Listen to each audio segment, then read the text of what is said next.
ನಮ್ಮ ರಾಜ್ಯದ ಜನತೆ ಹಾಗೂ ನಮ್ಮ ಪಕ್ಷ, ನಮ್ಮ ಗುರುಗಳು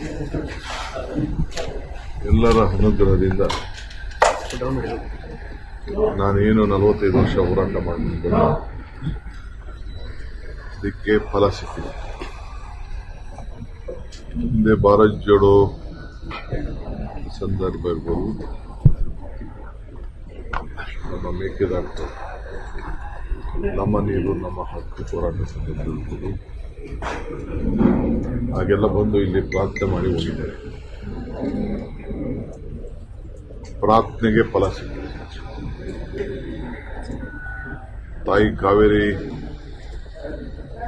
3 ವರ್ಷಕ್ಕೊಂದ್ಸತಿ ಈ ಒಂದು ತೊಂದರೆ ಆಗ್ತದೆ. ಅದು ಪ್ರಕೃತಿಯ ನಿಯಮ. ಆದರೂ ಕೂಡ ಇವತ್ತು ಇನ್ನೂ ಸಂಪೂರ್ಣವಾಗಿ ಕೆರೆಗಳು, ಡ್ಯಾಮ್ಗಳು ಇನ್ನೂ ತುಂಬಿಲ್ಲ. ತಮಿಳುನಾಡಿಗೆ ನೀರು ಬಿಡಬೇಕಾದ್ದು ಮತ್ತು ಕಾನೂನನ್ನು ಪಾಲನೆ ಮಾಡಬೇಕಾದ್ದು 2 ದೊಡ್ಡ ಸವಾಲಿದೆ. ಜೊತೆಗೆ ನಮ್ಮ ರೈತರನ್ನು ಕೂಡ ಬದುಕಿಸಬೇಕಾದ್ದು ಒಂದು ದೊಡ್ಡ ಸವಾಲು. ಖಂಡಿತ ರೈತರ ಹಿತ ಕಾಪಾಡ್ತೇನೆ, ನನ್ನ ಕರ್ತವ್ಯ ಕೂಡ.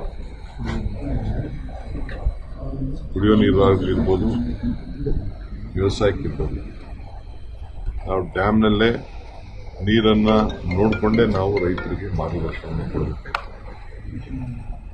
ಇವತ್ತು ಇಲ್ಲಿಗೆ ಬಂದು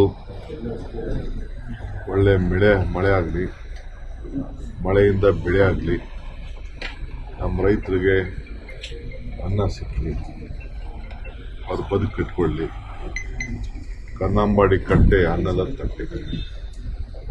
ಇದನ್ನು ಹೇಳಿ ಹಿಂದೆ ಕೂಡ ನಾನು ಕಾವೇರಿ ಪೂಜೆಯನ್ನು ನಡೆಸಿದ್ದೇನೆ. ನನಗೆ ವಿಶ್ವಾಸ ಇದೆ,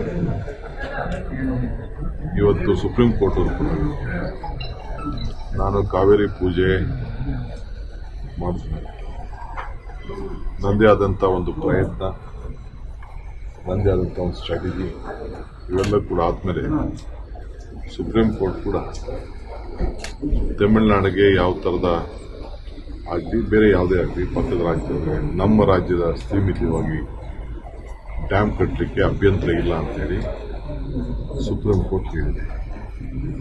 ಅದನ್ನೇ ಈಗಾಗಲೇ ನಮ್ಮ ಕೇಂದ್ರ ಸರ್ಕಾರ ಕೂಡ ತಮಿಳುನಾಡಿನ ಸಂಸತ್ ಸದಸ್ಯರಿಗೆ ಉತ್ತರ ಕೊಡಬೇಕಾದ್ರೆ ಅದನ್ನೇ ಕೂಡ ಅವರು ಪ್ರತಿಪಾದನೆಯನ್ನು ಮಾಡ್ತಾರೆ. ನಾನು ಖಂಡಿತ ನಮ್ಮ ರಾಜ್ಯದ ಹಿತ, ಅದರಿಂದ ತಮಿಳುನಾಡಿಗೆ ಏನು ನಾವು 177.5 TMC ನೀರು ಕೊಡಬೇಕು, ಅದಕ್ಕೂ ಕೂಡ ಆ ಜಡ್ಜ್ಮೆಂಟಲ್ಲಿ ಬದ್ಧತೆಯನ್ನು ವ್ಯಕ್ತಪಡಿಸಿದೆ. ನಾವು ಅವ್ರಿಗೆ ಕಷ್ಟಕಾಲದಲ್ಲಿ ಬೇರೆ ಕಾನೂನಿದೆ, ಕಷ್ಟಕಾಲದಲ್ಲಿ ಬರಗಾಲ ಬಂದಂಥ ಸಂದರ್ಭದಲ್ಲಿ ಅದಕ್ಕೊಂದು ನಿಯಮ ಇದೆ. ಈಗಾಗಲೇ ವಾಟರ್ ಮ್ಯಾನೇಜ್ಮೆಂಟ್ ಅಥಾರಿಟಿ ಏನಿದೆ, ಅವರು ಕೂಡ ನಮಗೆ ಕೆಲವು ಮಾರ್ಗದರ್ಶನ ಕೊಟ್ಟಿದ್ದಾರೆ. ನಾವು ಹೆಚ್ಚು ಕಮ್ಮಿ ಆಯಿತು ಅಂದರೆ ನಾವು ಅನ್ನೆಸೆಸರಿ ನಮ್ಮ ಡ್ಯಾಮ್ ಕೀನ ಬೇರೆಯವರಿಗೆ ಕೊಡಬೇಕಾದಂಥ ಒಂದು ಪರಿಸ್ಥಿತಿ, ಕೇಂದ್ರ ಸರ್ಕಾರ ಕೊಡಬೇಕಾದಂಥ ಒಂದು ಪರಿಸ್ಥಿತಿ ಬರ್ತದೆ. ಅದಾಗಬಾರ್ದು. ನಾವೇ ನಮ್ಮ ರೈತರನ್ನು ಬದುಕಿಸಬೇಕು, ಕಾನೂನು ಕಾಪಾಡಬೇಕು. ಇದು ಬಹಳ ಮುಖ್ಯ. ಈ ಎಲ್ಲ ಕಷ್ಟ ತಪ್ಪಿಸ್ಬೇಕಾದ್ರೆ ವರ್ಣನ ಕೃಪೆ, ನಿಮ್ಮ ನಮ್ಮೆಲ್ಲರ ಪ್ರಾರ್ಥನೆ, ಈಗೆಲ್ಲ ಜನತೆಯ ಪ್ರಾರ್ಥನೆ. ಯಾರ್ಯಾರು ಈ ರಾಜ್ಯದಲ್ಲಿ ನಾವೆಲ್ಲ ಇದ್ದೀವಿ, ನಾವೆಲ್ಲ ವರ್ಣನ ಕೇಳಬೇಕು.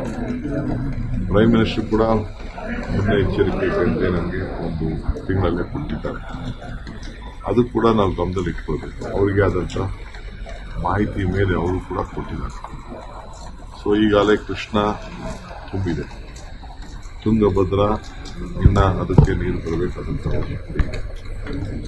ಕೃಷ್ಣ ಹೇಳಿದರು, ಕಾವೇರಿಯಲ್ಲಿ ಇನ್ನು ನಮ್ಮ TRS ಮತ್ತು ಹೇಮಾವತಿ ತುಂಬಿದೆ. ಆ ದೃಷ್ಟಿಯಿಂದ ಇವತ್ತು ಬಂದು ನಾನು ಇಲ್ಲಿಗೆ ಬಂದು ಪ್ರಾರ್ಥನೆ ಮಾಡಬೇಕಾದ್ದು ನನ್ನ ಧರ್ಮ. ಇಲ್ಲಿ ಡೆಪ್ಟಿ ಕಮಿಷನರ್ಗೆ ಮತ್ತು ನಮ್ಮ ಮಂತ್ರಿಗೆ ಇನ್ನೊಂದು ವಿಶೇಷವಾದಂಥ ಪೂಜೆ ಅವಶ್ಯಕತೆ ಇದೆ. ಇದಲ್ಲದೆ ಕಿಗ್ಗಾಲಿ, ಶೃಂಗೇರಿ ಮಳೆಗೋಸ್ಕರ ಇರುವಂಥ ಒಂದು ಐತಿಹಾಸಿಕವಾದಂಥ ದೇವಸ್ಥಾನ ಇದೆ. ಅಲ್ಲೂ ಕೂಡ ನಮ್ಮ ಸ್ಥಳೀಯ ಶಾಸಕರಿಗೆ, ಯಾಕೆಂದರೆ ನಾನು ಅಸೆಂಬ್ಲಿ ಇದೆ, ನನಗೆ ಹೋಗಬೇಕು ಅಂತ ಆಸೆ. ನಮ್ಮ ಜಿಲ್ಲಾಧಿಕಾರಿಗಳಿಗೆ ಮತ್ತು ನಮ್ಮ ಧಾರ್ಮಿಕ ಮಂತ್ರಿಗಳಿಗೆ ಸೂಚನೆಯನ್ನು ಕೊಡ್ತೇವೆ. ಅಲ್ಲೂ ಹೋಗಿ ನಾವು ಪ್ರಾರ್ಥನೆ ಮಾಡೋಣ. ಪ್ರಯತ್ನ ಪ್ರಾರ್ಥನೆ ಎರಡೂ ಕೂಡ ಈ ವಿಚಾರದಲ್ಲಿ ನಾವು ಮಾಡಬೇಕಾಗಿದೆ. ಈ ನಿಟ್ಟಿನಲ್ಲಿ ನಾನು ಇಲ್ಲಿಗೆ ಬಂದಿದ್ದೇನೆ.